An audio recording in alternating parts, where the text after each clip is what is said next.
అందరికీ ప్రభు నామములో వందనాలు తెలియజేస్తున్నాను. ఉదయకాల సమయంలో దేవుడు నాకు ఇచ్చినటువంటి సమయాన్ని బట్టి దేవుని స్తుతిస్తూ ఉన్నాను. చిన్న ప్రార్థన చేసుకున్నాం. ప్రేమగల తండ్రి, కృపగలిగిన రాజా, వందనాలు, స్తుతులు, స్తోత్రాలు దేవా. మా మరణ పడకల నుంచి లేపి మీ పాద సన్నిధిలో చేరి నీ వాక్యాన్ని చదువుకొని ధ్యానించటానికి మమ్మల్ని అనుకూలపరుస్తున్నందుకు స్తోత్రాలు చెల్లిస్తూ ఉన్నాం. గనులకి గొప్పవారికి లేని భాగ్యం అయా, మీ పాద సన్నిధిలో మీ లేఖనాలు నెమరు వేసుకోవటానికి దేవా, మీ వాక్యం ద్వారా మేము నేర్చుకోవటానికి, బుద్ధి కలగటానికి, జ్ఞానం కలిగి ఉండటానికి అయా, ప్రతి విధమైనటువంటి అపవిత్రత నుండి నైనా మేము జాగ్రత్తగా ఉండటానికి తండ్రి మీరు నేర్పిస్తున్న పాఠాలన్నిటిని బట్టి స్తోత్రాలు. అల్పుడును అయోగ్యుడును తండ్రి నీ లేఖనాలను వివరిస్తుండగా సహాయం చేయండి. అనేకులకు ఆశీర్వాదకరంగా, క్షేమకరంగా ఉపయోగించుకోండి. మాట్లాడించమని సహాయం చేయండి. మీరు తోడుగా ఉండమని యేసయ్య పరిశుద్ధ నామములో స్తుతించి ప్రార్థన చేసి వేడుకుంటున్నాను తండ్రి. ఆమేన్. ఆమేన్. ప్రియులారా,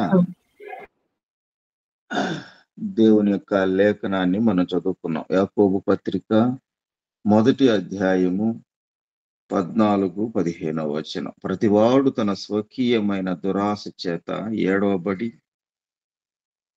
మరులు గొల్పబడిన వాడై శోధింపబడును. దురాశ గర్భమును ధరించినదై పాపమును కనగా పాపము పరిపక్వమైనదై మరణమును కరును. చాలా సందర్భాల్లో మనం ఈ మాటను గుర్తు చేసుకుంటా ఉంటాం. ఇక్కడ ప్రతి మానవుడు తన స్వకీయమైన దురాశలను బట్టి శోధింపబడుతూ ఉన్నాడు, మరులు గొల్పబడుతూ ఉన్నాడు. ఈ శోధనలు ప్రతి ఒక్కరికి ఎదురవుతూ ఉన్నటువంటి విషయాలు. ఏ రీతిగా శోధనలు మనము ఎదుర్కొంటూ ఉన్నామో, ఎందుకు ఈ శోధనలు వస్తూ ఉన్నాయనే విషయాన్ని గమనిస్తే,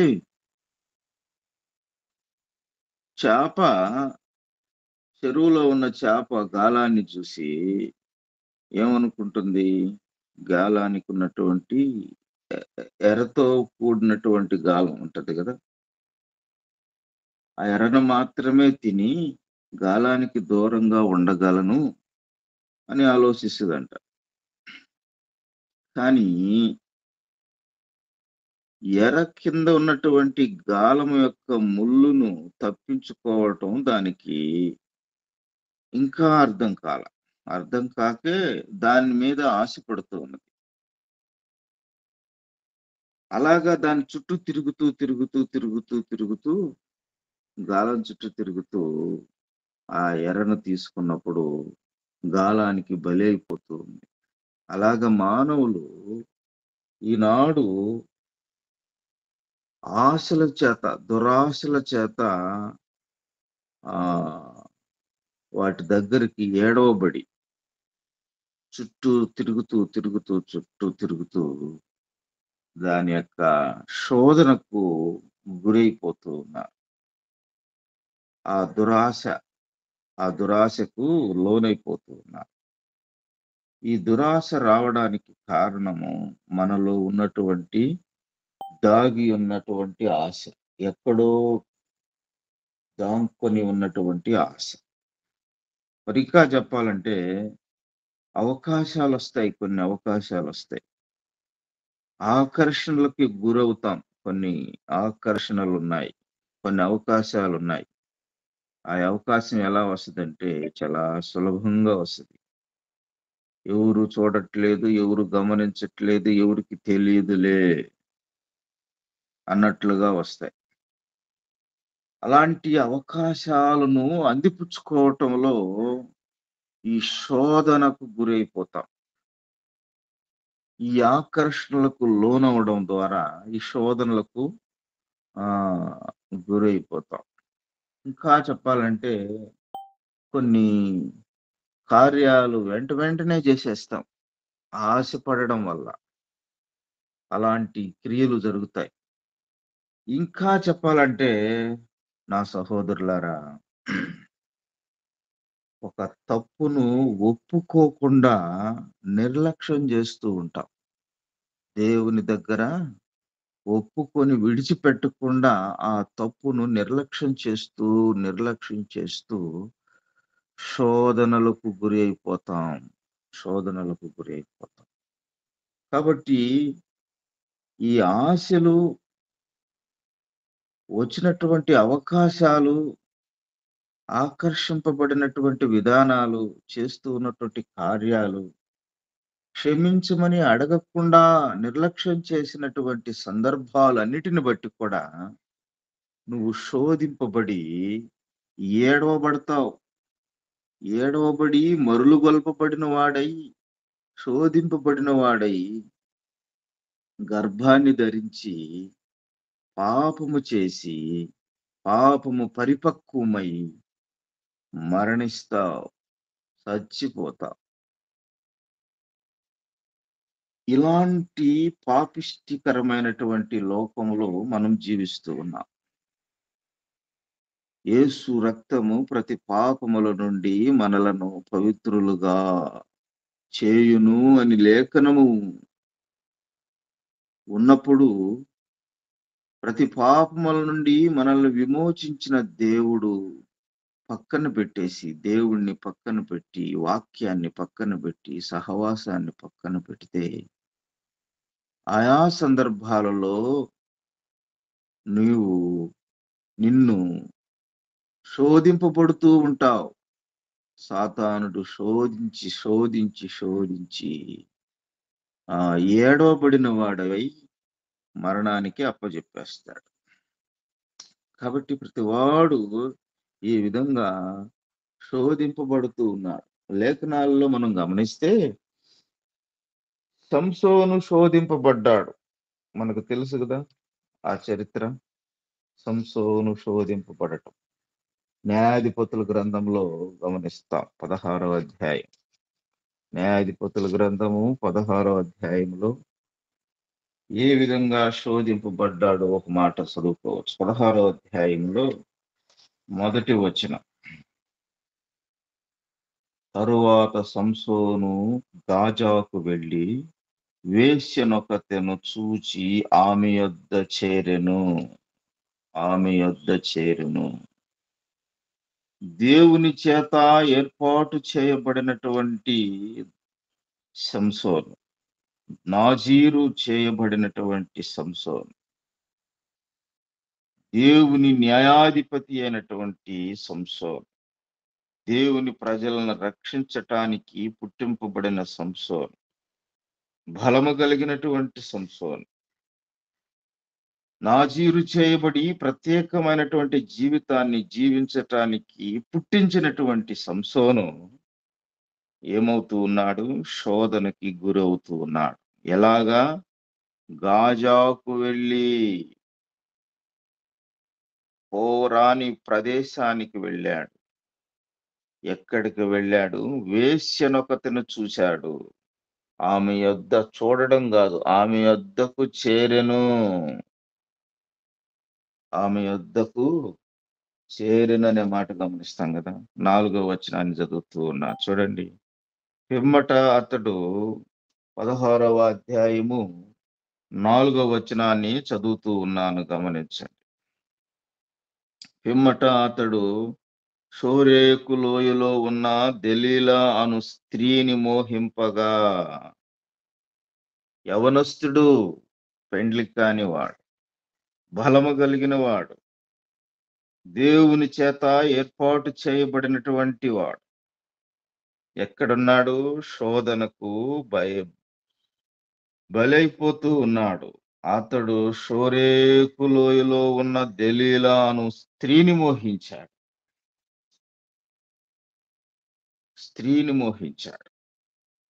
ఆహా!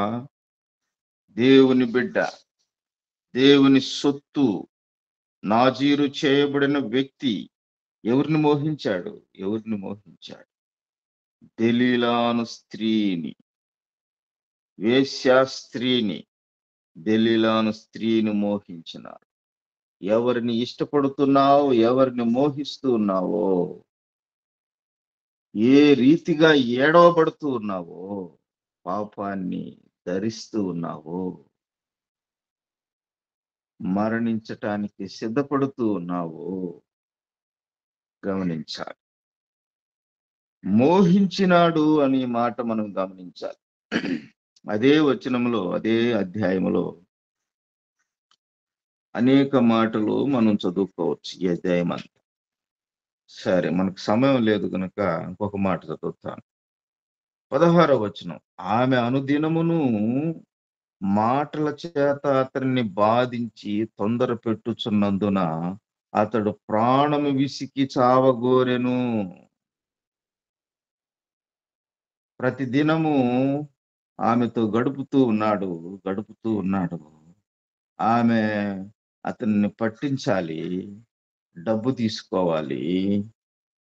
ఇతని ప్రాణం ఎటుపోతే నాకేమనుకుంటూ ఉన్నది. ఆమె అనుదినమును మాటల చేత అతనిని బాధిస్తూ ఉన్నది, తొందర పెట్టుచూ ఉన్నది. అతడు ప్రాణము విసికి చావగోరెను.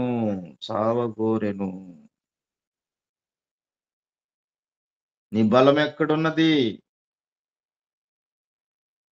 నీ బలం ఎక్కడున్నది? నాకు చెప్పవా అని లాలిస్తూ ఉన్నది వేశ్య. ఎంతటి శోధనకు! ప్రార్థన ద్వారా పుట్టినటువంటి వ్యక్తి, నాజీరు చేయబడినటువంటి వ్యక్తి, దేవుని చేత ప్రత్యేకమైన జీవితాన్ని జీవించినటువంటి వ్యక్తి ఏమైపోతూ ఉన్నాడో చూడు, ఏమైపోయాడో చూడు. తన యొక్క ఆ యొక్క ఆ చివరి నిమిషంలో తన యొక్క బలం గురించి, తన యొక్క సీక్రెట్ గురించి చెప్తూ ఉన్నాడు. వేశ్య చేతిలో ఉంటున్నాడు. వేశ్య యొక్క తొడ మీద పనుకొని అతను ఆ ఆలన పాలనలో అన్ని విషయాలు చెప్పినట్లుగా 17, 18, 19 వచనాలు మనం గమనించొచ్చు. చూడండి, అనేకమైనటువంటి బలైపోయాడు. మాటలన్నీ నేను చదివించలేను. ఈ రీతిగా శోధనకు గురి అయిపోయి సంసోను తన ప్రాణాన్ని పోగొట్టుకున్నాడు. వేశ్యను చూసి మోహించటం విశ్వాసి. పారాని ప్రదేశానికి, అన్య ప్రదేశానికి వెళ్ళడం, సహవాసము మార్పులు కలిగి ఉండటం, శోధనకు గురి అయిపోయాడు. నా సహోదరుడా, నా సహోదరి. ఇంకొక విషయాన్ని మనం గమనిస్తే దావీదు యొక్క జీవితంలో మనం గమనిస్తాం. సమూయేలు గ్రంథములో మనం ఆ విషయాలు గమనించవచ్చు. 2వ సమూయేలు గ్రంథము 11వ అధ్యాయములో ఒక మాటను నేను చదువుతాను. 2వ సమూయేలు గ్రంథము 11వ అధ్యాయము 24వ వచనం. అప్పుడు ప్రాకారము మీద నుండి విలుకాండ్రు తమరి సేవకుల మీద అంబులు వేయగా రాజు సేవకులలో కొందరు హతమైరి తమరి సేవకుడైన హిత్తీయుడగు ఊరియా కూడా హతమాయెను.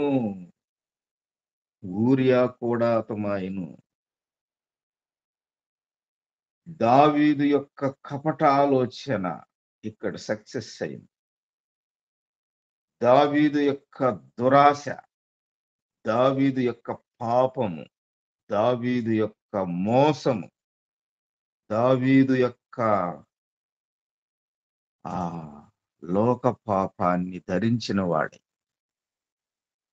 అడ్డము లేకుండా చేసుకోవాలన్నటువంటి ఆ యొక్క ఆలోచన ఊరియా ప్రాణాన్ని తీసివేసింది. ఈ ఊరియాని మంచి సేవకుడు, నమ్మకస్తుడు, నమ్మకమైన బంటు, ఊరియా యొక్క భార్య మీద మోహించి పాపము చేయబడ్డాడు. ఊరియాని యుద్ధం ముందు వరుసలో పెట్టి అతనిని ముందుగా బలి చేసి ప్రణాళిక ప్రకారంగా చంపించాడు యూరియాని ఊరియాని. నా సహోదరుడా, సహోదరి, నీవు పాపం చేయటానికి సిద్ధపడుతూ ఉన్నావు. దురాశల చేత ఏడవబడుతూ ఉన్నావు. శోధన స్వరూపంలో నీవు జీవిస్తూ ఉన్నావు. శోధనలకు ఏడవబడుతూ ఉన్నావు. నువ్వు పాపము చేసేది కాక అనేక కుటుంబాలకు, అనేక మందికి నీవు నీవు ఎలా ఉన్నావంటే ఇబ్బందికరంగా జీవిస్తూ ఉన్నావు. అనేకుల యొక్క జీవితాల్లోకి నువ్వు ప్రవేశించి దుర్మార్గంగా ఉంటూ ఉన్నావు. ఏడవబడుతూ ఉన్నావు. పాపము గర్భము ధరిస్తూ ఉన్నది. చివరికి చనిపోతూ ఉన్నావు. ఈ దావీదు రాజు చేసిన పని వల్ల ఆ యొక్క కుటుంబంలో ఎంతమంది బాధపడ్డారు? ఆ ఏడవబడినటువంటి ఆ పాపము ద్వారా ఎంతమంది బాధపడుతూ ఉన్నారు? చూడండి, అక్కడ ఆ మాటలు గమనించవచ్చు. అందుకు దావీదు యోవాబుతో ఈ మాట చెప్పుము, ఈ సంగతిని బట్టి చింతపడకము. ఖడ్గము ఒకప్పుడు ఒకని మీదను, ఇంకొకప్పుడు మరి ఒక మీదను పడు కద్దు. సరే, తర్వాత మాటలు చదువుదాం. ఆయన చనిపోయినాడు, ఊరియా చనిపోయాడు. 26వ వచనం. మరియు ఊరియా భార్య తన భర్తయగు ఊరియా హతమైన సంగతి విని తన భర్త కొరకు అంగలార్చెను అనే మాట. సరే, ఆమె భర్త చనిపోయాడు కాబట్టి అంగలార్చింది. సరే, 27వ వచనం. అంగలార్పు కాలము తీరిన తరువాత దావీదు దూతలను పంపి ఆమెకు తన నగరికి తెప్పించుకొనగా ఆమె అతనికి భార్యయు అతను ఒక కుమారుని కనెను. అయితే దావీదు చేసినది యెహోవా దృష్టికి దుష్కార్యముగా ఉండెను. ఎవరి దృష్టికి? యెహోవా దృష్టికి. భర్తను చంపేశాడు. ఊరియా భార్యని తెచ్చి ఇంట్లో పెట్టుకున్నాడు, బిడ్డను కన్నాడు. ఈ కార్యమంతా యెహోవా చూస్తూ ఉన్నాడు. యెహోవా దృష్టికి దుష్కార్యముగా ఉండెను. ఎవరిని మోహిస్తూ ఉన్నావు? చేయాల్సిన పనుల్లో చేయకుండా, సిద్ధపడాల్సిన సమయాల్లో సిద్ధపడకుండా, సహవాసం చేయవలసిన వారితో సహవాసం చేయకుండా దుష్కార్యము చేస్తూ ఉన్నావు, మోహిస్తూ ఉన్నావు. అనేకులకు ఇబ్బందికరంగా మారిపోతూ ఉన్నావు. శోధనలకు గురి అయిపోతూ ఉన్నావు. దావీదు రాజు పొరుగువాని భార్యను ఆశించాడు, వారి భర్తను సంపించాడు, తద్వారా కుమారుని కన్నాడు. ఆ కుమారుడు కూడా చనిపోయాడు. ఆ కుమారునికి కారణమయ్యాడు. ఊరియా సావుకు కారణమయ్యాడు. కుమారుడు యొక్క సావుకు కారణమయ్యాడు. ఇంకా ఆ కుటుంబంలో అనేక శోధనలు వచ్చాయి. చూడండి, 13వ అధ్యాయంలో గమనిస్తే అబ్షాలోము ఉన్నాడు, దావీదు కుమారుడు. అబ్షాలోముకు ఒక కుమార్తె ఉన్నది, తామారును సుందరవతి, ఆమెను మోహించాడు అమ్నోను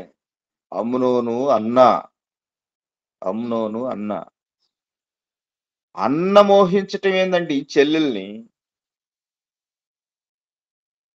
తన కుటుంబ పరిస్థితి చూడండి. తండ్రి మోహించాడు పొరుగువాని భార్యను, తన ఇంట్లోనే అన్న మోహించినాడు తన చెల్లెల్ని.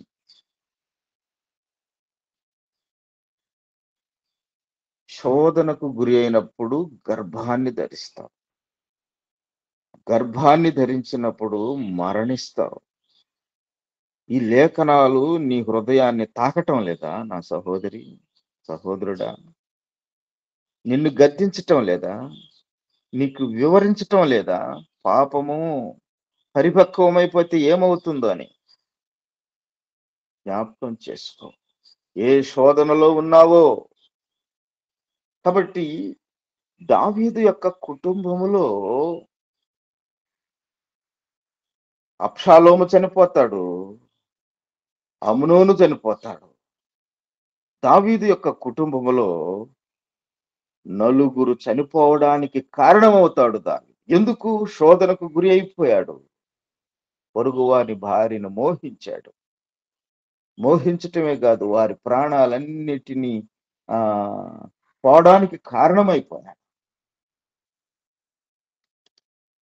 ఎంతమంది భార్యలున్నా ఇంకొక వ్యక్తిని మోహించటం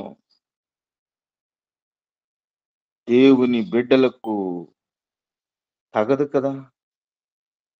నీ ఆలోచన ఎలా ఉందో జ్ఞాపకం చేసుకో.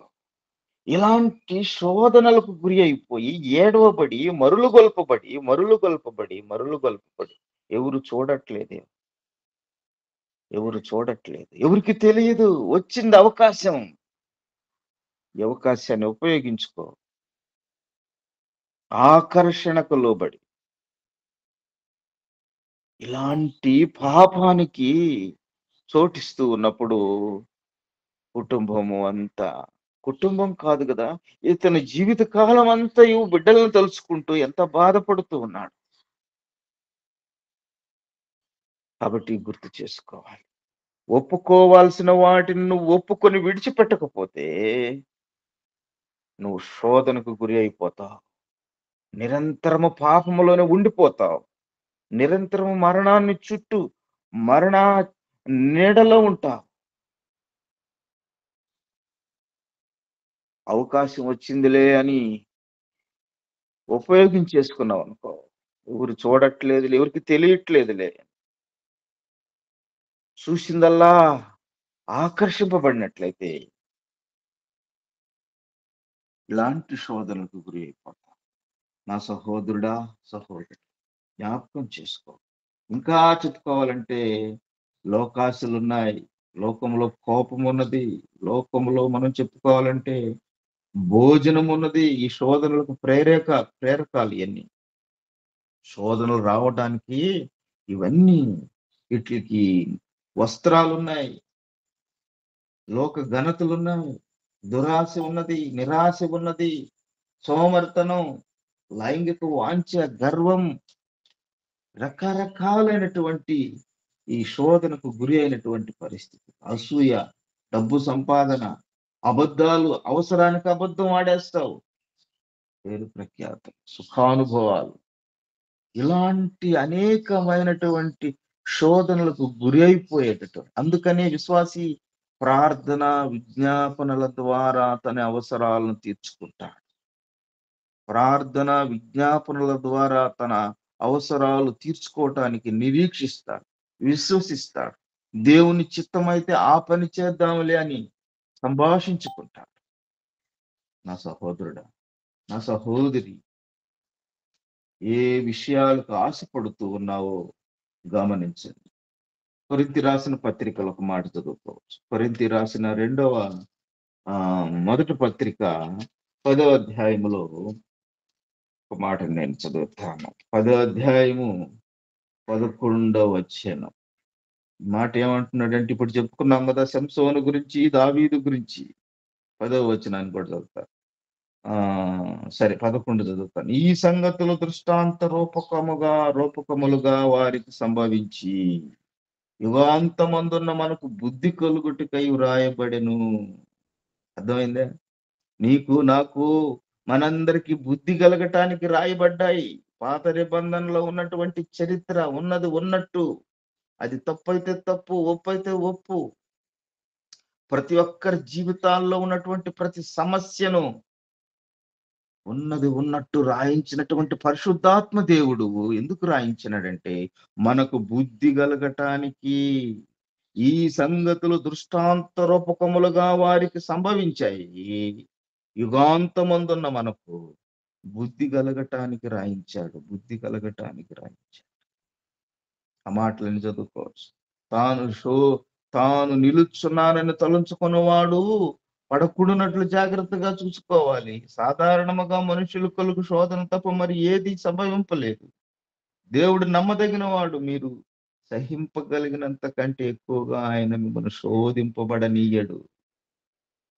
అంతేకాదు సహింపగలుగుటకు ఆయన శోధనలతో కూడా తప్పించుకుని మార్గం కూడా కలగజేస్తాడు. మార్గము కూడా కలగజేస్తాడు. శోధింపబడిన తరువాత ఆ శోధనలో నుండి బయటికి రావటానికి మార్గాన్ని కూడా నువ్వు సిద్ధం చేశాడు. కానీ నీవు మోహానికి, లోకానికి, ఆకర్షణకు, అవకాశానికి చోటిచ్చావు. శోధింపబడ్డావు. కార్యరూపం చేసేసావు. సుఖానుభవానికి చోటిచ్చావు. పాపాన్ని చేసేసావు. పాపము పరిపక్వమైంది. గర్భం ధరించింది. మరణాన్ని కనడానికి, చనిపోవడానికి, నరకానికి వెళ్ళడానికి సిద్ధంగా ఉన్నావే.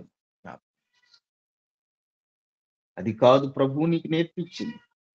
నీ ప్రభువు నీకు నేర్పించినటువంటి విషయం ఏంటంటే పవిత్రత, పరిశుద్ధత, పరలోకపు ఔన్నత్యం. పరలోకపు ఔన్నత్యం. దేవదూతలకు లేని భాగ్యం భూలోకములో నువ్వు జీవించటం.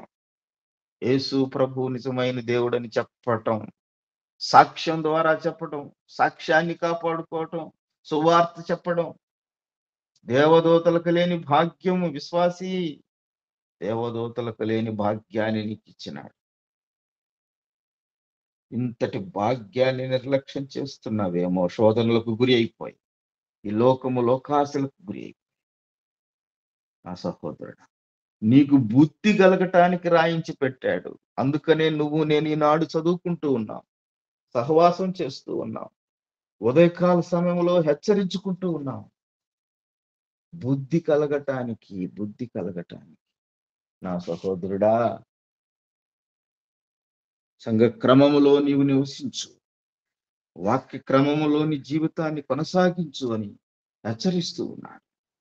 చివరిగా ఇంకొక మాట నేను జ్ఞాపకం చేసి ముగిస్తాను. ప్రియులారా, ఫిలిప్పీలకు రాసిన పత్రికలో 2వ అధ్యాయము 12వ వచనం. కాగా నా ప్రియులారా, మీరెల్లప్పుడూ విధేయులై ఉన్న ప్రకారము నా ఎదుట ఉన్నప్పుడు మాత్రమే గాక మరి ఎక్కువగా నేను మీతో లేని ఈ కాలమందును భయముతోనూ వణుకుతోనూ మీ స్వరక్షణను కొనసాగించుకొనుడి.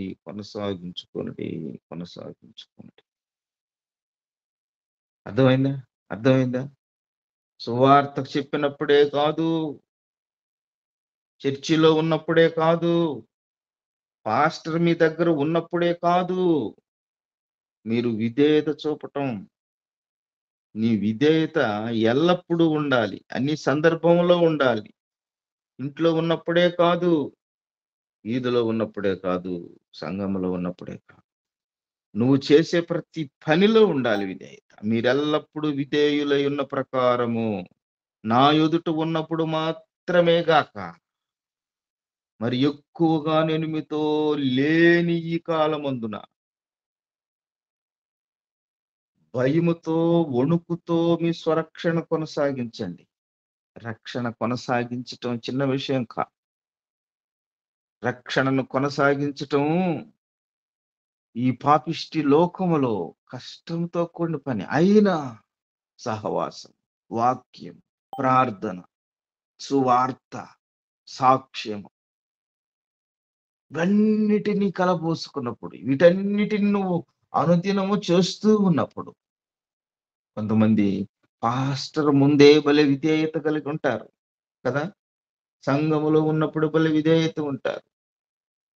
బయటికి వెళ్ళిన తర్వాత, తన పనిపాటుల్లోకి వెళ్ళిన తర్వాత, తన ఇంట్లోకి వెళ్ళిన తర్వాత ఇష్టానుసారంగా ఎవరు చూడట్లేదు, ఎవరికి తెలియట్లేదు అనుకుంటూ ఉన్నా. ఎవరు చూడట్లేదు అనుకున్నాడు దావీదు. ఎవరు చూడట్లేదులే అనుకున్నాడు సంసోను. బయటపడ్డాయి ఒకరోజు. ఒకరోజు బయటపడ్డాయి, ఒకరోజు బయట చింతపడుతూ ఉన్న ఎన్ని ఇబ్బందులు ఎదురైనా, ఎన్ని ఇబ్బందులు ఎదురైనా శోధన శోధనకు యోబు అంటాడు కదా, ఒక మాట అంటాడు, నా కన్నులతో నేను కన్యకని ఎలా చూసేదను, నా కన్నులకు నిబంధన చేసుకుని ఉన్నాను అంటాడు. ఎంత విశ్వాసముతో కూడిన మాట, ఎంత నిర్ణయంతో కూడిన మాట. నా ప్రభువా, ఎంత ఆ ధైర్యముతో చెప్పగలిగినాడు యోబు గారు. నా కన్నులతో కన్యకని ఎలా చూసేదను. కాబట్టి ఎంత పరిశుద్ధతలో అతను జీవించటానికి ఇష్టపడుతూ ఉన్నాడు. కాబట్టి ఒకవేళ నీకు ఆ ఆలోచన వచ్చినా వెంటనే ఒప్పుకొని క్షమించు ప్రభువా అని ఆ అడగడమే శోధనకు గురి కాకుండా ఉంటుంది. ఓ దాగి ఉన్న ఆశను, ఆకర్షణలను, ఆ అవకాశాలను ఒప్పుకోవడం అనేది, దేవుని దగ్గర విడిచిపెట్టడం అనేది శోధనలకు గురి కాకుండా చేస్తుంది. నా సహోదరుడా, నీ కోసం నా కోసం మన ప్రభు అనే యేసుక్రీస్తు అల్లాడిపోయినాడు కలువరి శిలువలో. ఆ ఎర్రటెండలో కలువరి శిలువలో అల్లాడిపోయినాడు. శిలువ దెబ్బలు, కొరడా దెబ్బలు, శీలలో మేకులు కొట్టించుకున్నాడు, ముండ్ల కిరీటం మొత్తించుకున్నాడు. వీరేం చేస్తున్నారో వీరికి తెలియడం లేదంటున్నాడు. వీరిని క్షమించు ప్రభువా అంటున్నాడు.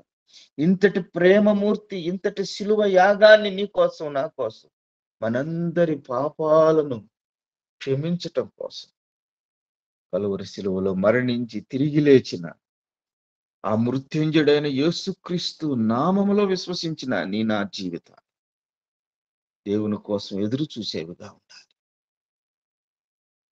దురాశను గర్భమును ధరించి పాపమును కనుక పాపము పరిపక్వమై మరణాన్ని కంటూ ఉన్నది అంటూ, నువ్వు మరణించటానికి కాదు నువ్వు పుట్టింది, నువ్వు మరణించటానికి కాదు, మరణములో నుండి జీవములోనికి దాటి ఉన్నావు అనే వాగ్దానాన్ని జ్ఞాపకం చేసుకుని జీవించు.